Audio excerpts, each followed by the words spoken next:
Ya, dalam usahanya untuk mengenali dirinya sendiri, maka kemudian manusia juga ya berusaha untuk membuat semacam cara bagaimana untuk bisa mengenali dirinya.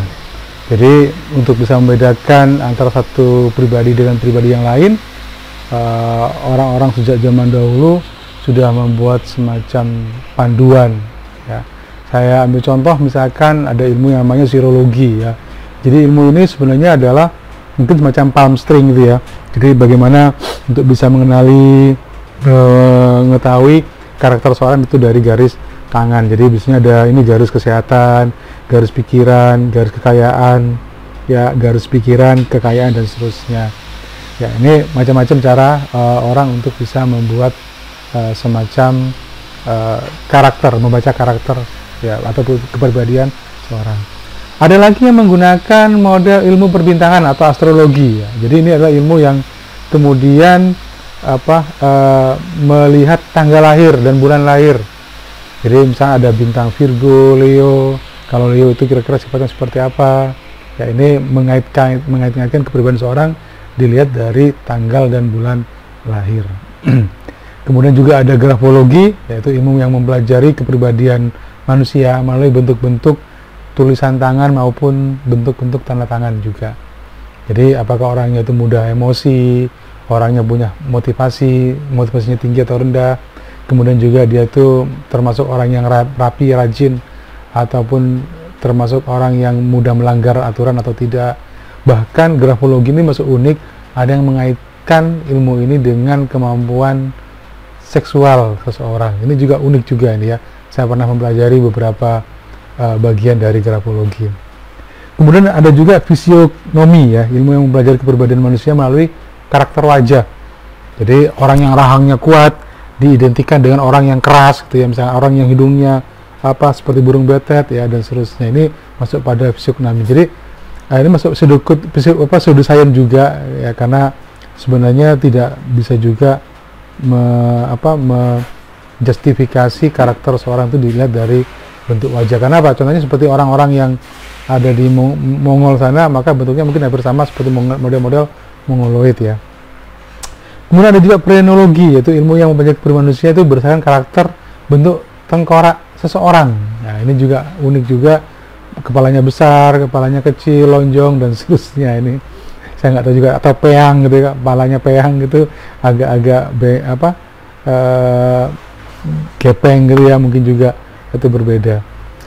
Ada juga osiologi ya, ilmu yang mempelajari kepribadian manusia itu berdasarkan karakter bentuk kuku. Bentuk kuku ya, ada kukunya halus, kukunya atau panjang dari ini juga ya. Ya unik. Saya kira bagaimana manusia untuk bisa mengenali kepribadian ya seseorang itu mengalami perjalanan panjang.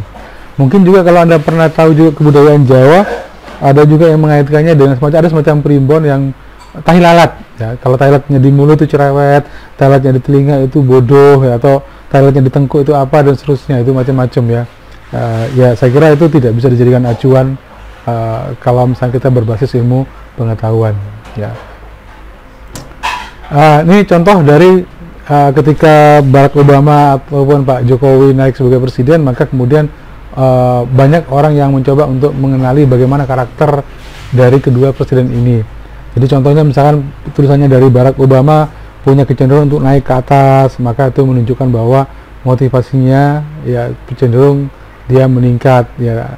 Tapi kalau misalnya kita lihat pada bagian bawahnya itu ada tulisannya dia cenderung untuk stabil ya, secara emosi, jarak antar tulisan ya dan seterusnya. Ini saya kira macam-macam. Ini juga tanda tangannya dari Pak Jokowi yang cukup panjang ya. Kalau di ilmu grafologi disebutkan kalau tanda tangan itu nyambung dan mudah dibaca, dikenali, maka itu termasuk yang karakter yang baik gitu ya. Tapi kalau kemudian terkadang ada garis di tanda tangan itu, ada garis ke belakang gitu ya, orang tersebut punya kecenderungan untuk dendam, pendendam, atau tidak bisa lepas dari cerita masa lalu, pengalaman masa lalunya ya. Atau kalau misalnya garis akhiran garisnya itu di bagian awal, di ujung itu dia naik ke atas, punya kecenderungan bahwa dia adalah orang yang dia punya target atau punya motivasi yang tinggi untuk bisa mencapai sesuatu. Sedangkan mereka yang mungkin tanda tangannya terus ada garis bawahnya, ya itu punya kecenderungan bahwa dia punya ego yang tinggi, it's me, ini loh. Ya itu kira-kira begitu ya di ilmu grafologi yang pernah saya pelajari. Kemudian juga ini juga nih ada banyak artikel juga yang bahas tentang mengenal karakter seorang berdasarkan bentuk keseluruhan wajah, bentuk mata, mungkin kalau Anda pahami juga mungkin bentuk bibir, ya seperti Joker yang kita bahas tentang film juga nih, maka bentuk rambut ya dan seterusnya ya. Tapi saya kira ini sulit untuk bisa dijadikan acuan ya. Ini juga garis tangan, saya juga pernah belajar dulu garis tangan, garis pikir, garis fisik ya, kemudian juga garis rezeki ya. Tapi sebenarnya ternyata bahwa bagaimana cara manusia menghandle itu garis tangan itu berkaitan juga dengan ya, saya tidak menggunakan itu untuk bisa membaca karakter seorang ya, tapi ya cukup diketahui saja ya, kira-kira begitu. Ini juga zodiak ya, mungkin saya kira di banyak majalah atau berita banyak sekali kalau peruntungan Anda, jodoh Anda, rezeki Anda dan seterusnya ya. Ada juga yang menyebut itu sebagai ilmu yang syirik ya, tapi sekali lagi bahwa ini masalah tergantung dari kepercayaan Anda sendiri. Kemudian juga melihat karakter seorang berdasarkan sio. Ya, mungkin kalau yang punya di orang-orang Tionghoa, ini mereka yang lahir pada elemen ya, elemennya apa? Ada simbol-simbol binatang, misalnya adalah sio naga, naga api atau naga air, atau elemennya elemen tanah misalkan ya. Kemudian juga ini. Nah, sedangkan kalau pendekatan ilmiah ya yang dipelajari ini berkaitan dengan ilmu tipologi ya, psikologi tipologi. Pada bagian ini pendekatannya adalah lebih melihat pada bentuk psikis, fisik, kemudian keseluruhan budaya dan kebiasaan. Jadi tidak lepas dari tiga hal tadi, yaitu hereditas ya, artinya keturunan, kemudian juga faktor lingkungan, faktor pengetahuan. Nah, kalau pada bagian tipologi ini lebih banyak membahas tentang tipologi konstitusi atau fisik ya, seperti tadi ya, bentuk-bentuk organ jasmani dan seterusnya. Orang yang pendek, orang yang gendut, orang yang kurus. Mungkin kalau ini di film-film lebih banyak kalau orang yang misalkan dia tinggi besar, kemudian wajahnya keras tuh, sepertinya dia tampaknya hanya cocoknya jadi peran penjahat misalkan. Walaupun dalam kehidupan nyata sehari-hari bisa saja orang yang kemudian tampaknya badannya besar dengan rahang yang kuat ternyata pribadinya malah lembut ya. Itu kemudian juga tipologi temperamen ya, atau psikis ini juga sempat didefinisikan cukup lama ya. Nanti kita bahas di bahasan berikutnya bahwa karakter atau kepribadian seorang itu ditinjau dari karakter kejiwaannya. Kemudian juga ada tipologi berdasarkan nilai kebudayaan atau kebiasaan ya, atau habit ya. Ini maka tergantung juga dari sistem nilai ya. Maka ada 6 bidang di sini, yaitu pengetahuan, ekonomi, kesenian, keagamaan, kemasyarakatan dan politik ya. Ini bagian-bagian di mana kemudian kalau seseorang itu karakternya tergantung dari bidang-bidang tersebut ya. Jadi pada prinsipnya bahwa bagaimana peran Anda di masyarakat, bagaimana kehidupan Anda sehari-hari ya, tergantung dari pola pikir, karakter, pembawaan, habit ya dan seterusnya. Nah, ini yang kita akan nanti bahas di pertemuan-pertemuan berikutnya. Ya, saya mulai dari apa yang didefinisikan oleh Hippocrates dan Galenus ya. Jadi Hippocrates dan Galenus itu Hippocrates itu sudah sempat mengembangkan mengklasifikasi karakter atau kepribadian manusia itu dilihat dari elemen ya, elemen atau unsur kering, basah, dingin, panas ya. Ini sebenarnya berkaitan dengan masalah emosi atau temperamen ya. Maka ada sifat kering misalkan, maka disebut sebagai koleris atau empedu hitam. Kemudian ada sifat basah disebut sebagai melankolis ya, atau empedu hitam ya. Juga kemudian ada sifat dingin atau plekma atau lini lendir, dan sifat panas atau sanguinis yang disebut sebagai darah. Nah, kalau pada bagian ini ada sifat-sifat, jadi ada 4 pembagian ini, di mana masing-masing karakter atau kepribadian ini memiliki sifat positif dan sifat negatif. Saya ambil contoh misalkan sanguinis ya. Sanguinis itu adalah orang yang dia itu sifat positifnya adalah orangnya hangat, bersahabat, kemudian juga punya belas kasihan, responsif, kemudian juga antusias, ramah, kemudian banyak bicara ya. Jadi tipe-tipe ini adalah tipe-tipe yang menyenangkan.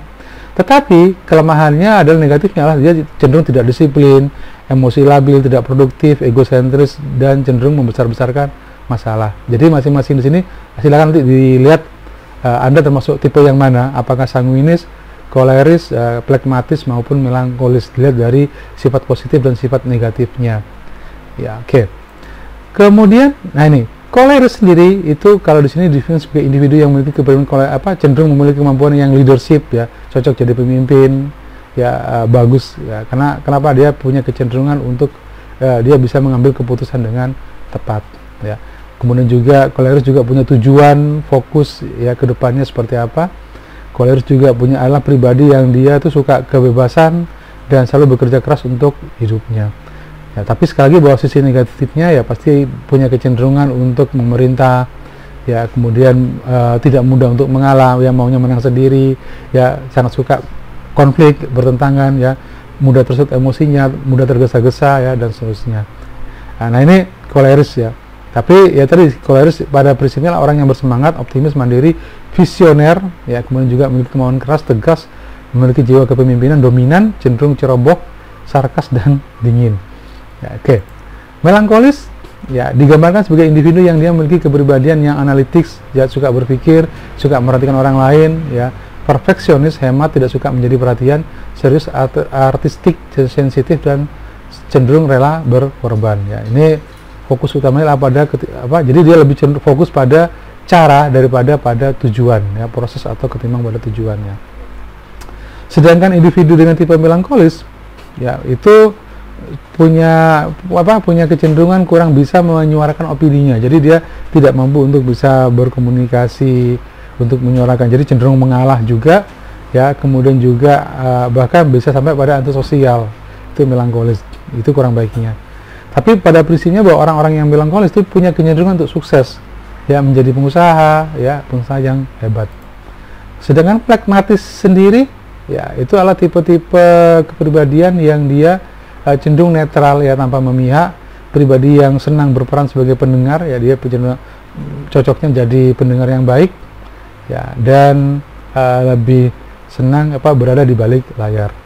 Ya, sedangkan tipe plekmatis juga, ya, humornya cukup bagus, ya, terkadang sarkas, ya, sifat humor yang menyinggung atau mengejek seseorang, ya, walaupun sebenarnya untuk lucu-lucuan atau untuk menyenangkan orang lain juga.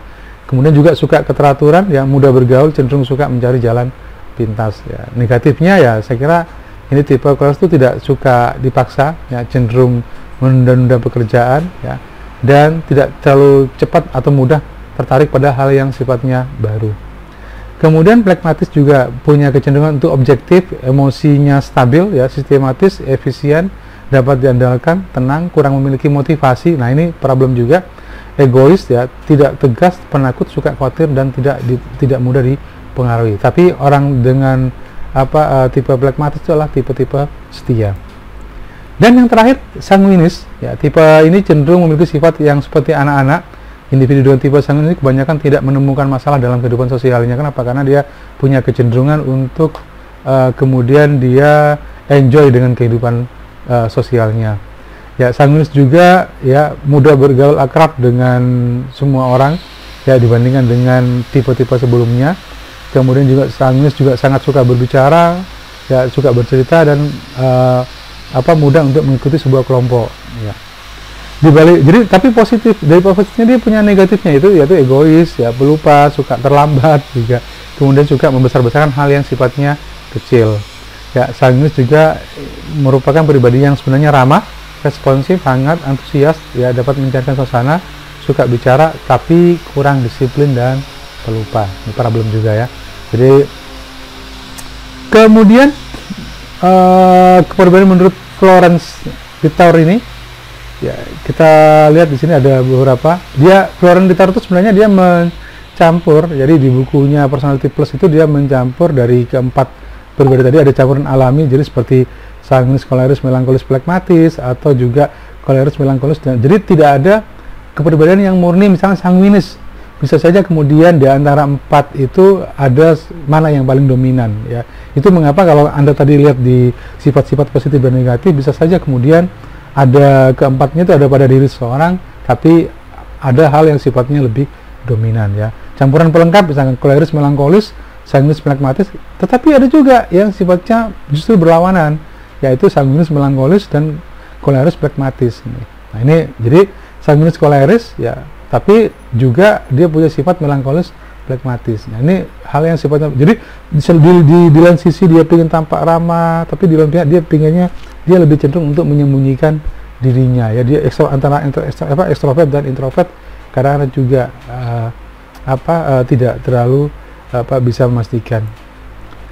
Nah, dari kepribadian 4 kepribadian tadi yang sudah dirumuskan, maka apakah Anda kira-kira masuk yang mana?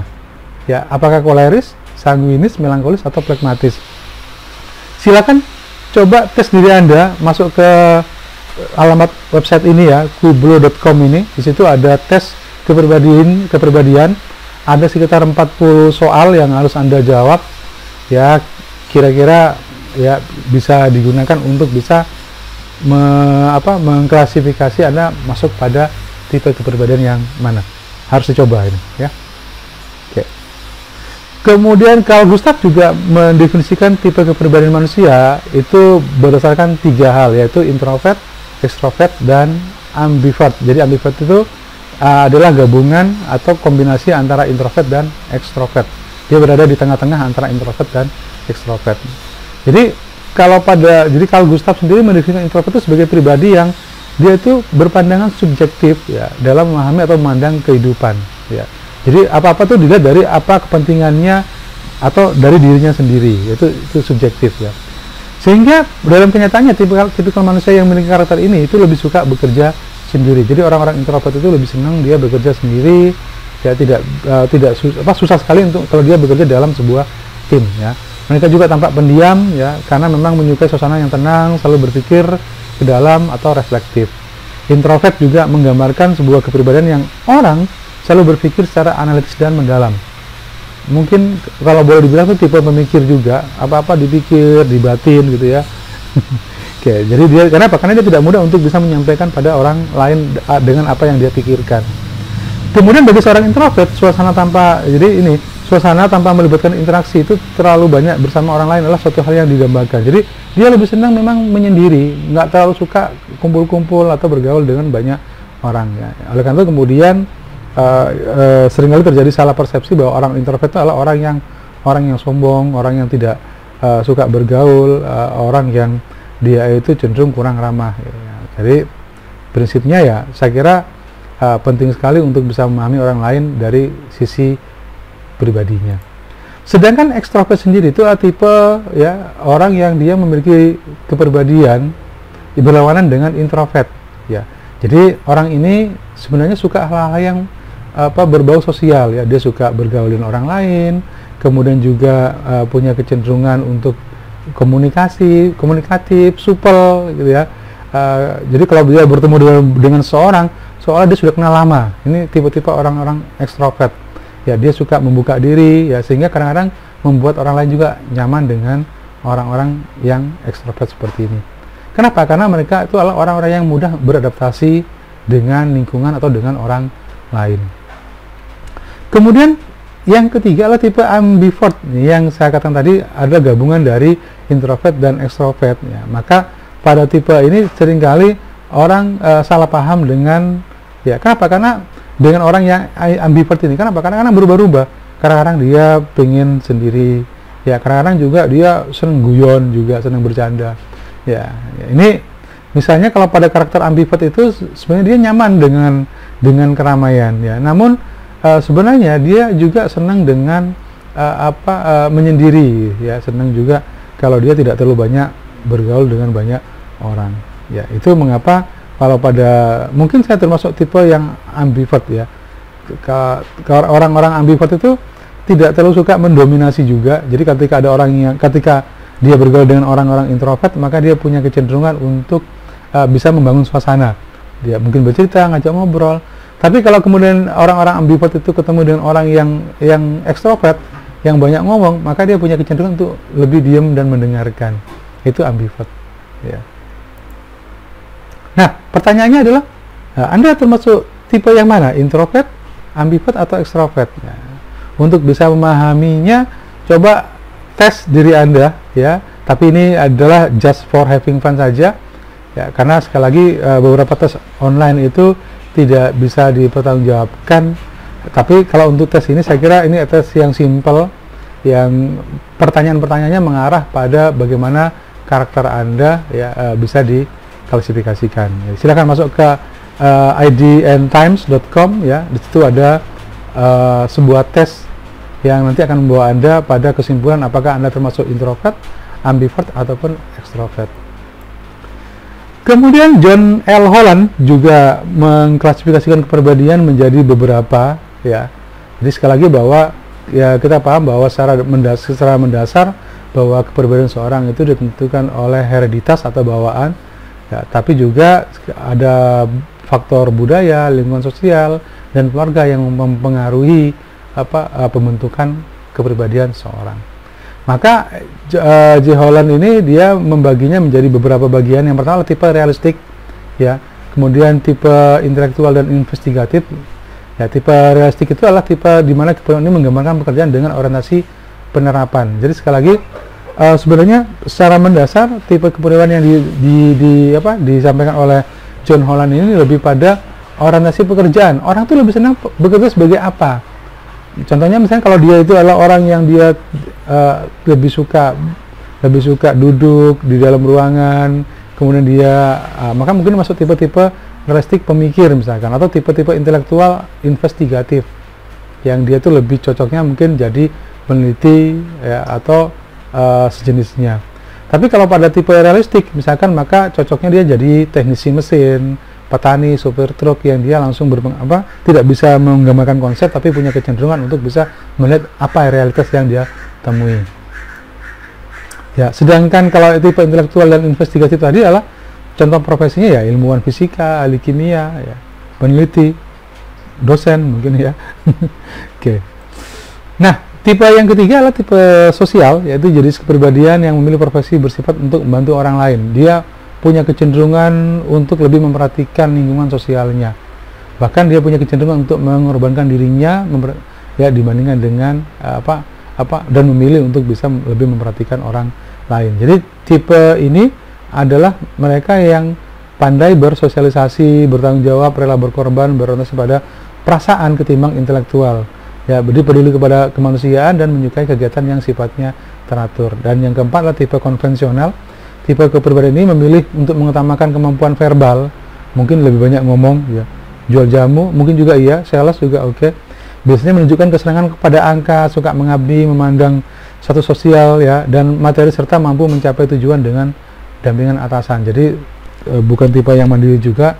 Karena apa? Karena punya kecenderungan untuk tergantung pada arahan orang lain juga. Jadi cocoknya apa kira-kira? Ahli statistik, kasir, ya, pegawai bank dan sejenisnya. Ya, yang kelima adalah tipe wirausaha atau enterprising. Ya, ini adalah tipe-tipe di mana dia menunjukkan keterampilan dalam berkomunikasi, mempengaruhi orang lain, memiliki perhatian terhadap kekuasaan, ya, status sosial, serta memiliki jiwa kepemimpinan dan cenderung agresif. Ya, kita bisa lihat banyak sekali mungkin orang multi level marketing ini yang kalau orang yang tidak punya tipe wirausaha dan enterprising itu nggak cocok di multi level marketing. Kenapa? Karena kehidupan di MLM itu punya kecenderungan dia harus agresif, ya, kemudian juga pintar berkomunikasi, berusaha untuk mengaruhi orang lain, ya, dan memandang kekuasaan, ya, atau capaian atau achievement itu sebagai hal yang menjadi tujuan utamanya. Dan yang keenam ini yang cukup parah ya.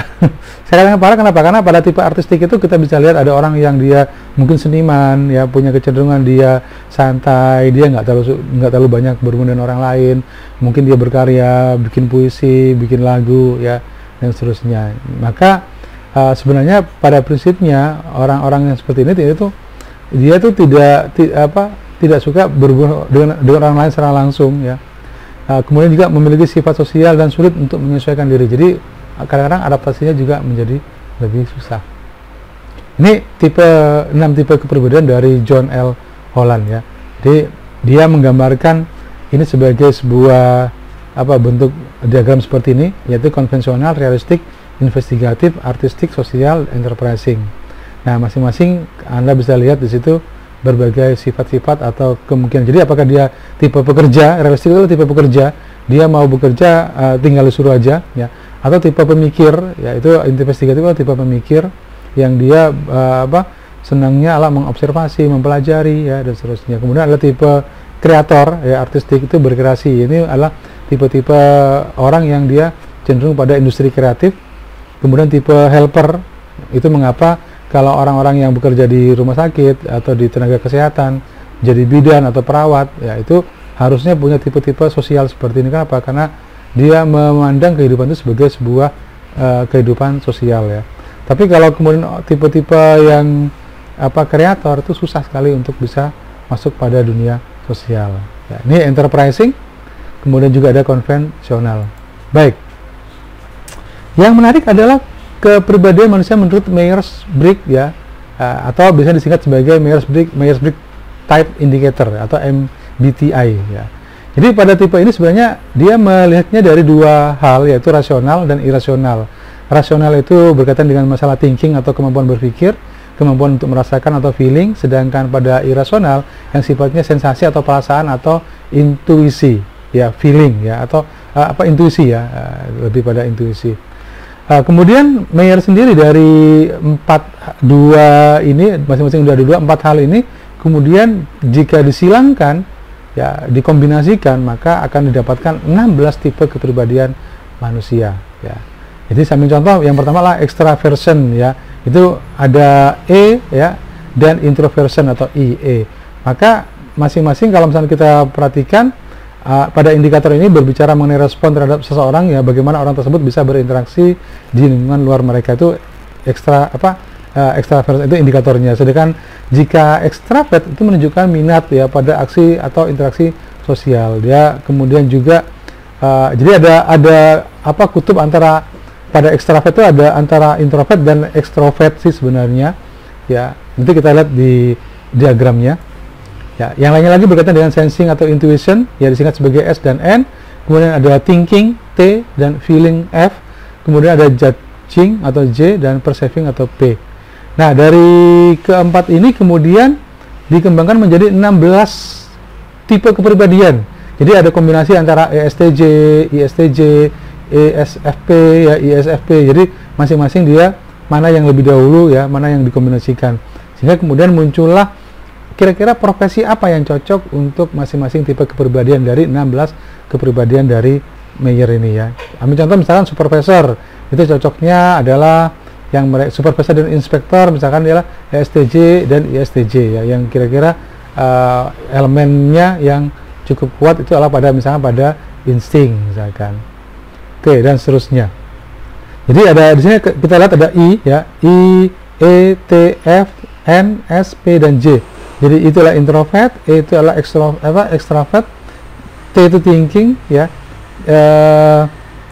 F-nya itu feeling, kemudian N-nya itu adalah intuition, S-nya itu sensing, P-nya itu adalah perceiving, dan J-nya itu adalah judging, ya, atau kita bisa lihat di sini pada bagiannya. Nah, sambil contoh, ya, dari 16 tersebut, maka kemudian ini penjelasannya, saya tidak akan menjelaskan satu persatu, nanti silakan dibaca sendiri. Kira-kira apa perbedaan, ya, dari ke-16 tipe kepribadian tersebut. Jadi misalnya contohnya adalah pada ISTJ, misalnya introversion, sensing, thinking, dan judging.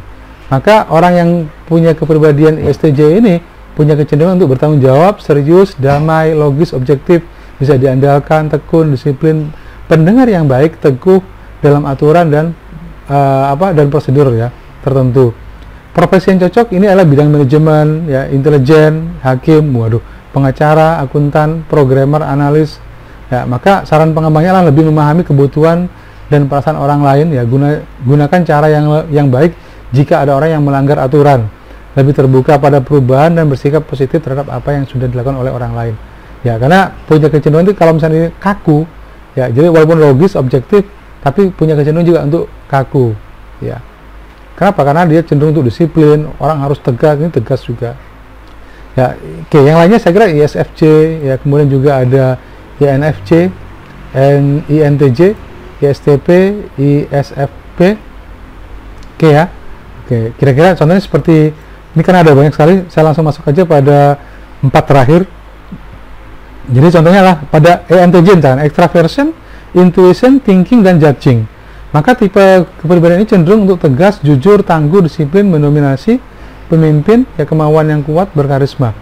Nah, maka cocoknya kira-kira jadi apa? Bisa jadi entrepreneur ya, bisa jadi analis bisnis, bagian keuangan, atau bisa juga menjadi pemimpin sebuah organisasi. Ya, oke. Nanti bisa Anda lihat kalau Anda ingin nyoba untuk tes ya, ini nanti hasilnya akan seperti ini. Jadi ada beberapa pembagian, Sentinel, Explorers ya, dan seterusnya. Coba Anda masuk pada ini 16 ya, 16personalities.com. Anda pilih yang ID, kemudian tes kepribadian. Ini versi bahasa Indonesia. Sama juga seperti tes-tes kepribadian yang lainnya. Ada banyak sekali pertanyaan yang kira-kira akan mengarahkan Anda pada tipe kepribadian apa. Baru kemudian setelah itu Anda lihat kira-kira apa hasilnya, cocokkan dengan benar nggak sih saya kira-kira punya kepribadian seperti yang disampaikan oleh hasil tes tersebut. Ya, itu adalah salah satu cara bagaimana untuk bisa mengenali diri sendiri terlebih dahulu ya. Jadi ya nggak usah tanya pada orang lain bagaimana diri Anda bisa coba kira-kira tes. Walaupun sebenarnya ada banyak sekali tes yang lebih komprehensif, lebih cocoknya ya mungkin ke psikolog, kemudian mereka akan punya instrumen-instrumen yang bisa digunakan untuk asesmen ya, atau untuk bisa mengenali kepribadian seorang dari banyak faktor. Ya, saya kira itu untuk materi kita. Nah, kita akan lanjutkan nanti di personality development di berikutnya, video berikutnya. Terima kasih.